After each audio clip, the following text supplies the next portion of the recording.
कल 9 मई था और ये 9 मई पाकिस्तान की ज़िंदगी में बहुत बड़ा दिन था।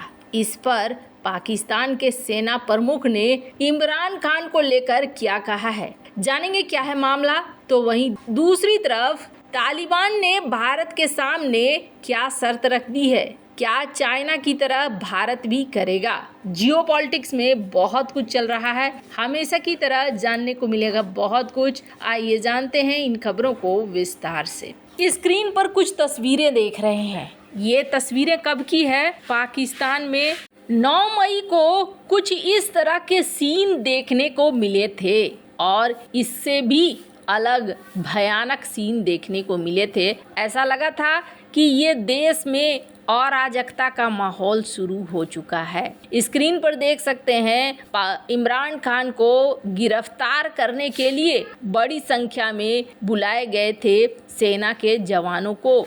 स्थिति बड़ी ही अजीब तरीके की बन गई थी। चारों तरफ प्रदर्शन और पाकिस्तान की सेना के ऊपर लोगों का गुस्सा बराबर फूट रहा था। इस गुस्से के बीच में पाकिस्तान की सेना को बहुत ज़्यादा मशक्क़त करनी पड़ी। क्यों मशक्क़त करनी पड़ी? क्योंकि ये करीब 1 साल हो गया इस घटना को। इस घटना ने पाकिस्तान की सेना की जड़ें हिलाकर रख दी थी। कई सारे ऐसे कोर कमांडर थे जिनके घरों को भी निशाना बना लिया गया था और ये प्रोटेस्ट बहुत ही बड़ी संख्या में बढ़ने लगा था। तस्वीरों में देख सकते हैं किस तरीके का माहौल बन चुका था पाकिस्तान के अंदर और सेना ने तब जाके काफ़ी मुश्किल से इन हालातों को संभाला था। अब 9 मई गुजर चुका है और 9 मई गुजरने के बाद ये पूछा जा रहा है कि क्या पाकिस्तानी सेना प्रमुख जनरल असीम मुनीर और इमरान खान के साथ कोई डील हुई है? इन दोनों के बीच में क्या रिश्ते अब नॉर्मल हो गए हैं? तो जनरल मुनीर ने कहा कि पाकिस्तान के पूर्व प्रधानमंत्री और पीटीआई प्रमुख 9 मई के दंगों और हिंसक प्रदर्शन का साजिश करता थे। कहा कि ऐसे लोगों के साथ कोई समझौता नहीं हो सकता है। उन्होंने 9 मई को पाकिस्तान के इतिहास का सबसे काला दिन कहा। बीते साल 9 मई को पाकिस्तान तहरीक-ए-इंसाफ के मुखिया इमरान खान की गिरफ्तारी के बाद देश भर में दंगे भड़क उठे थे। इमरान खान के समर्थकों ने सेना के प्रतिष्ठानों समेत सार्वजनिक संपत्तियों पर हमला किया था। पाकिस्तानी सेना के आईएसपीआर की तरफ से एक बयान जारी किया गया और जिसमें कहा गया कि जनरल मुनीर क्या कह रहे हैं।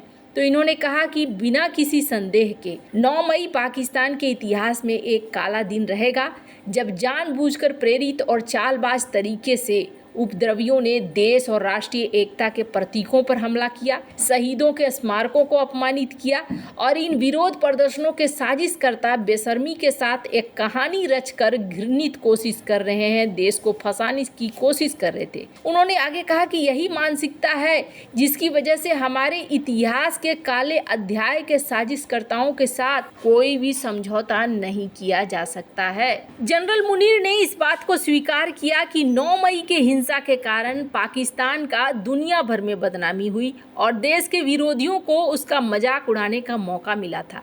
बयान में आर्मी चीफ के हवाले से कहा गया कि जो असली नेता होता है वो अब खुद को पीड़ित के रूप में पेश कर रहा है, उन्हें अपने कर्मों का हिसाब देना होगा। उन्होंने दावा किया कि इन नेताओं के खिलाफ काफ़ी सारे ऐसे सबूत हैं जिस सबूतों से दिख रहा है कि पाकिस्तान के अंदर उथल पुथल मचाने की पूरी कोशिश थी। हालांकि जनरल मुनीर के साथ साथ पाकिस्तान के जो प्रधानमंत्री हैं शहबाज शरीफ, उन्होंने भी इस बात को लेकर यही कहा कि जिस तरीके से किया गया था ये विद्रोह सेना के खिलाफ था, सशस्त्र बलों सेना प्रमुख जनरल मुनीर के खिलाफ ये विद्रोह था। शहबाज शरीफ ने कहा कि इस विद्रोह को दबा दिया गया। पिछले साल पाकिस्तान के पूर्व पीएम इमरान खान के इस हरकत से काफ़ी देशों में हमारी बदनामी हुई, बहुत समस्याएं आई। रावलपिंडी में जनरल मुख्यालय को निशाना बनाया गया और हमारे रिश्तों को ख़राब किया गया। हालांकि इमरान खान से जब कहा गया कि ये सारा जो तमाशा हुआ सब कुछ हुआ है, इसके बाद भी इमरान खान ने माफ़ी मांगने से इनकार कर दिया है। खैर, अब यहाँ पर सैन्य शासन ने कहा है कि जब तक सार्वजनिक तौर पर माफी नहीं मांग लेते हैं इमरान खान, तब तक उनसे आगे कोई बात नहीं की जा सकती है। जहाँ एक तरफ ये सब कुछ हो रहा है तो वहीं दूसरी तरफ तालिबान भारत के सामने एक प्रस्ताव रख रहा है। भारत में अफगानिस्तान के सबसे बड़े राजनयिक ने इस्तीफा दे दिया, जो आपको याद होगा सोने की तस्करी के मामले में पकड़ी गई थी। अब उसके बाद जो होना था वो हो रहा है। क्या हो रहा है कि तालिबान के तरफ से कहा जा रहा है कि हम अपने आदमी को भेजते हैं, आपके यहाँ नियुक्त करते हैं। यूएन में अफगानिस्तान की पिछली लोकतांत्रिक सरकार के प्रतिनिधि नसीर अहमद फैक ने इस बारे में दावा किया और नसीर अहमद का कहना है कि भारत और अन्य देशों से तालिबान सरकार के साथ संबंध सामान्य नहीं करने का आग्रह किया। इसके पहले भारत में अफगानिस्तान के सबसे वरिष्ठ राजनयिक जाकिया वारदाक ने सोने की तस्करी में पकड़े जाने के बाद इस्तीफा दे दिया था। वो भारत में मुंबई स्थित अफगानिस्तान के महावाणिज्य दूतावास में काउंसुलेट जनरल के साथ दूतावास का काम देख रही। कहा जा रहा है कि काबुल में तालिबान के विदेश मंत्रालय ने मुंबई स्थित अफगानिस्तान के कार्यवाहक महावाणिज्य दूत के नियुक्ति के लिए मंजूरी दी है। इसके लिए दक्षिण से बात की जा रही है और कहा जा रहा है कि आप हमारे लोगों को यहाँ पर बैठने दें। अब भारतीय विदेश मंत्रालय अगर इसकी मंजूरी देता है तो ये भारत में अफगान मिशनों में तालिबान की तरफ से पहली राजनयिक नियुक्ति होगी। तालिबान सरकार को दुनिया के किसी भी देश ने अभी तक औपचारिक रूप से मान्यता नहीं दी है। हालांकि चीन ने तालिबान के राजदूत की नियुक्ति को स्वीकारा है। इसके साथ ही पाकिस्तान, ईरान, यूएई समेत कई देशों में अफगानिस्तान के मिशनों का नेतृत्व तालिबान की तरफ से नियुक्त राजनयिक कर रहे हैं। ऐसे में देखना है कि भारत सरकार इस पर क्या फैसला लेती है। यूएन में अफगानिस्तान के प्रतिनिधि नसीर अहमद फैक ने द हिंदू से कहा है कि तालिबान सरकार के साथ सामान्यीकरण और मान्यता तब तक नहीं होनी चाहिए जब तक कि वो लोगों की इच्छा, न्याय और कानून के शासन के आधार पर सरकार नहीं बना लेते, ठोस कार्रवाई नहीं कर लेते। नसीर अहमद ने वाणिज्य दूतावास में नियुक्ति के प्रयासों की रिपोर्टों को स्वीकार किया और कहा कि तालिबान मान्यता हासिल करने के लिए दुनिया भर में अफगान मिशनों में अपने लोगों को शामिल कर रहा है। द हिंदू से विदेश मंत्रालय ने इस मामले में टिप्पणी करने से इनकार कर दिया। अधिकारियों ने तालिबान के भारत में राजनयिक नियुक्ति के प्रयास की जानकारी को भी इनकार कर दिया। आपको बता दें, जून 2022 में काबुल में स्थित भारतीय दूतावास को फिर से खोलने के बाद भारत सरकार और तालिबान के बीच संपर्क स्थापित हुआ।